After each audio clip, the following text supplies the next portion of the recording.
Assalamu alaikum wa rahmatullahi wa barakatuh to some of y'all, and peace out to the rest of you. You already know who it is. The blackest hearted, blackest minded, blackest man on social media, signing blacker and shining again. Asking you to hit the cuss word share button because the message is more important than the messenger. That being said, right now, the Reverend Brother Pastor Deacon Dr. Edward Allen Anderson is live. I'm in the chat, but I'm recording this for upload.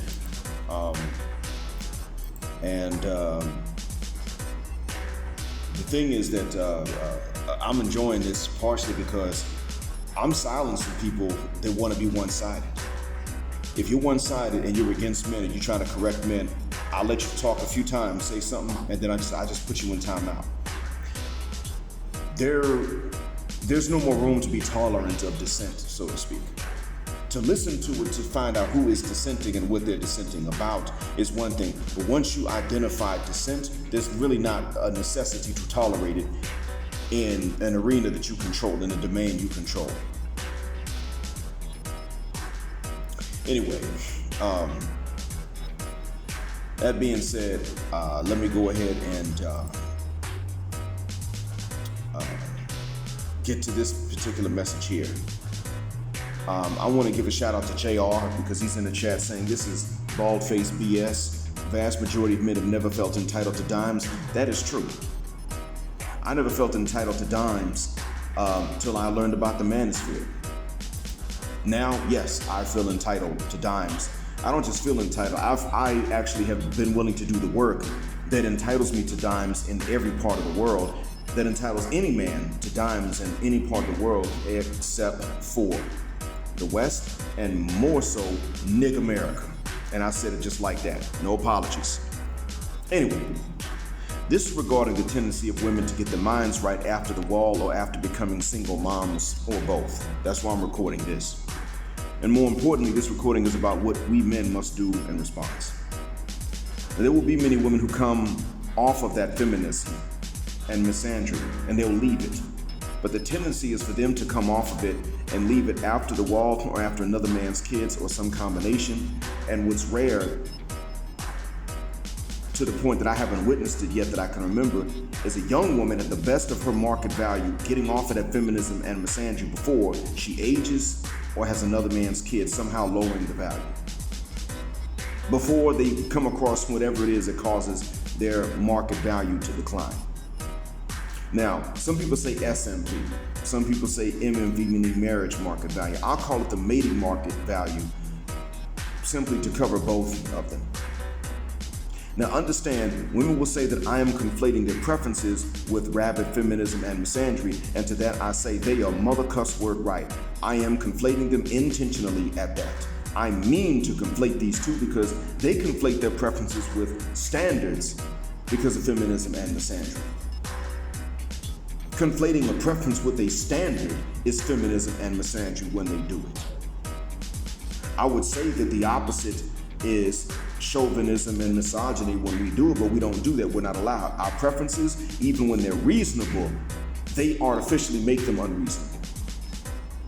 But anyway, the thing is that they will complain about being compelled to submit to physically unattractive husbands who cause their nether regions to dry up like the moon, but they'll test any man they do get. Even when they're attracted to him, they'll test any man they get until they find a reason to go dry anyway, and we understand this. Naturally, we'll adapt.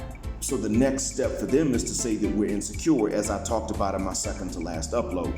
When they start talking about your insecurities or calling you insecure, it's usually because you're onto something, and they didn't want you to know it. So in order to get you to doubt what you have come to realize, they say you're insecure. I mean, men have done this before when women suspect they're cheating. The innocent and the guilty man alike will say, why are you so insecure?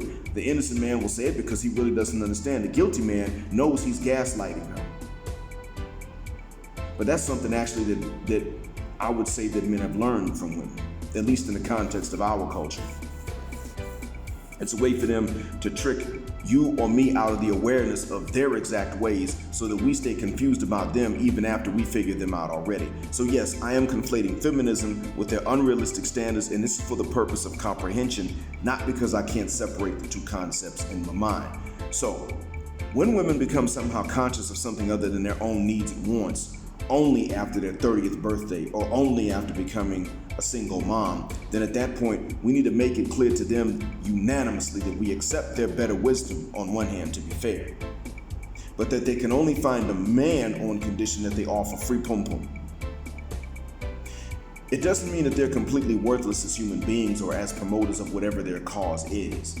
If she wants to be authentically pro-black, she wants to work for that. I do mean authentic. I don't mean these pro-wax today and these no-teps. But if she's authentically pro-black, she wants to promote that authentic pro-blackness. It's not stupid of us to let them do the work. But we have to make them understand that for their personal pairing up, they are never to be wives equal to women who left that feminism and bad attitude behind when they were young and cute, and that even those women can't be equal to women who never got on feminism and or misandry in the first furthermucking place at all in their lives. These three are not equal to each other. When it comes to working for whatever cause, they can do so, that's to be fair. But when it comes to their own pairing up, they should know from all of us that they aren't worth any of the headaches, any of our headaches that come with getting their panties off of a younger, finer woman. If a younger, finer woman, and I'm saying this as a man, that is not drawn to necessarily younger women, or I'm saying this as a man that actually likes women my age and older as well. But for your sake, for the majority's sake, I'm gonna talk as though I'm not. They should know from all of us that they're not worth the headaches that we might tolerate from younger, finer women. And even younger, finer women, we shouldn't tolerate too many headaches from. When a young, tight woman starts to competency test you, you drop her and replace her, or you drop her and stay by yourself for a while. And see, the thing is this, as a man that himself is not really drawn to younger women, although I don't hate them either, I think that my preference may be hereditary, but I know it's rare. And even I refuse to jump for hoops. I refuse to jump through hoops for younger or older women for two different reasons. Number one, younger chick, that's a sign of arrogance when she demands that I jump through hoops. She would never do it. So just for that reason, I wouldn't. The elder woman, I think, is outright crazy when she tries to put these hoops up for me to jump through them when she would not do so. Because I'm like, wait a minute, B-word, you old. Now, you might be fine to me, but I know that I'm a rare, I know that I'm a very convenient rarity to you. I understand what my actual value is to you. I'm one of the few men that doesn't have your age against you. I'm one of the few. If you still look good, I can still treat you well as long as you can do the same for me. So for you to sit up here and act like you don't know that you're 45, okay, that's disingenuous. Now I know that you're really dishonest and arrogant. So you can fit the guck out my face with that sure bit. I, the man who actually doesn't mind that. A woman like Carrie Hilson, in looks, I mean, not necessarily in ideology, but a woman like Carrie Hilson, in looks, she could be one of my wives. But there are things I will not do because I understand that despite her looks, there are many other men that are gonna look at her and say, no, that's all right. So just because I have a use for women around my own age or older doesn't mean that I should ignore how most of you men are actually designed, which is congruent with how most women are designed too, conveniently enough for the younger women. The message must be sent loud and clear that stepping off of feminism and misandry post-wall and post-children isn't enough to give you even a chance at the same married life that a pre-wall, childless, young, cute woman gets if she is off of that mess. Some consequences must be permanent, because it's like that for us. For the Muslims, I'm saying something even more detailed. And that is that the post-wall and post-baby women who come off of feminism should offer free sex too, but not fornication. What they should be offering is free sex in the form of stress-free marriage and therefore stress-free sex. You've obeyed God when you get up in them guts, and you ain't gonna be bothered by them later on just because their feelings got involved. The thing is, they can't offer that because of how their nature generally is, but they should know that they'll have to sign away financial rights to get a husband, and when they start asking for more, they should be right back where they started, alone, looking for the next guy. Understand, this is not something that I'm saying so that women will come back to the table They're already trying to come back to the table, and I don't trust that, to be honest. I'm with LOM in that regard. Line of MGTOW. Shout out to them. BGS is right that they're coming back to the table, and I think they will come back even more.